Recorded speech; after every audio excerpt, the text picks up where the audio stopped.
All right, there's a quick taste of the sounds from this 1937 Martin D-28.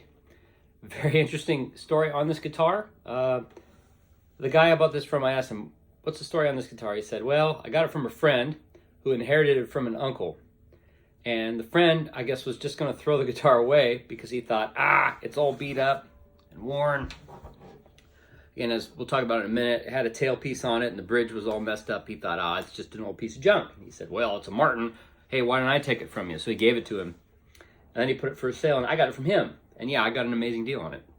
And it turned out to be a real 1937 Martin D-28. Guitar sounds great. Exactly what these pre-war D-28s sound like. Obviously, the guitar needed some work. Thankfully, it wasn't anything too crazy. Again, like I said, when I got it, a tailpiece was on here with a bridge that was pretty high, including that tailpiece and that bridge just for posterity's sake here. The bridge was not glued here. It had come off. So the tailpiece was like just coming over top of the saddle. So it was set up like an archtop guitar, even though it's not an archtop guitar. It was pretty much unplayable. I mean, you could strum the string, but it wasn't really going to work. So I figured it's going to need a little bit of work. I didn't go too deep into it. I kind of took the string it up and go approach. So I just did what I thought this guitar needed to get back in like playing condition. It's had a neck reset at some point, but that was a while ago. So if you want to go deeper in this, which you probably want to, I figured you probably just want your own luthier to do the work. So I didn't go too deep. Again, string it up and go approach. So what we did is put a proper ebony bridge on here. It's a little thinner than normal, so it's not a full height bridge. And the saddle, we adjusted down so we can make the action as good as we could. And the action is good right now, but again, if you want to go deeper into this, you go ahead and do that with your own luthier. Some cracks were repaired. Like there's a couple here on the top. The top's actually pretty good. It didn't get too many. There's some on the side and then some back cracks as well. I think the main one right here, you can see it all cleated inside. The finish obviously has a lot of wear to it. So, it was kind of, I'm not exactly sure what was done in terms of how it was cared for, but it was kind of left, probably not in a case for a long time. But thankfully, it's the original finish is here. There's so much wear on it. I don't see any signs like overspray over the whole thing. So I don't think that's been done. There is like some glue residue in these areas here, and then I think a little bit here on like the back of the neck, but it's not like overspray or anything. You probably remove that. What else do we need to say about the guitar? Oh yes, at one point the headstock got a crack, so it does have a repaired headstock. It was probably from this tuner getting bumped. You see that's a replacement. A strap button was installed here, just kind of screwed in through that little area there, and there's a button there in the back, so I had that hole filled.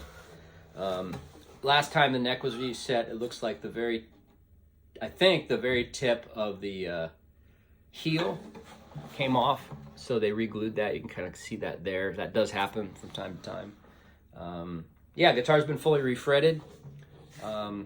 It's a player grade guitar, obviously, but it's a holy grail kind of instrument. So anyway, a comment on pricing. I've had a lot of interest in this guitar. I know I got a crazy deal on it, but I'm not going to be letting it go for a crazy deal. Last one I had, I wholesaled to another shop who sold it for twice what I'm asking. That was a 42 D-28. It was very clean, so that I think is kind of the top of this.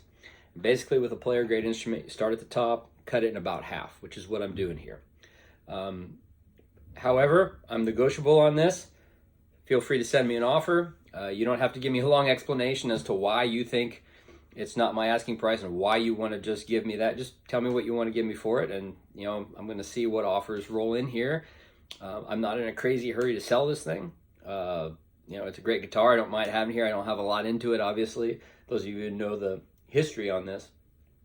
But also, I'm as a guitar shop, which is what I'm doing here. Again, I have another job, but insofar as I have a guitar shop, my job, quote unquote, is to sell this stuff for the most I think I can get for it. And my price is what I think is the most I could reasonably get for this. So I'm going to try to get that.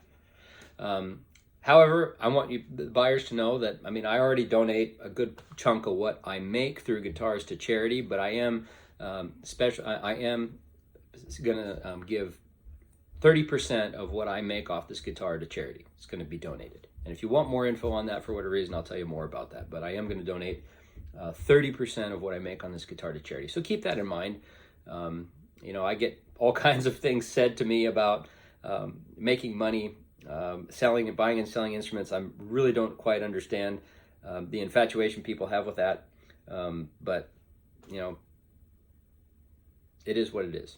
At any rate, this is a Martin 1937 D-28. It's a really killer guitar. It is for sale. If you're serious about buying it, shoot me a note. You can send me a text. I'm not always available to chat, but if you send me a note, I'll get back to you as soon as I reasonably can.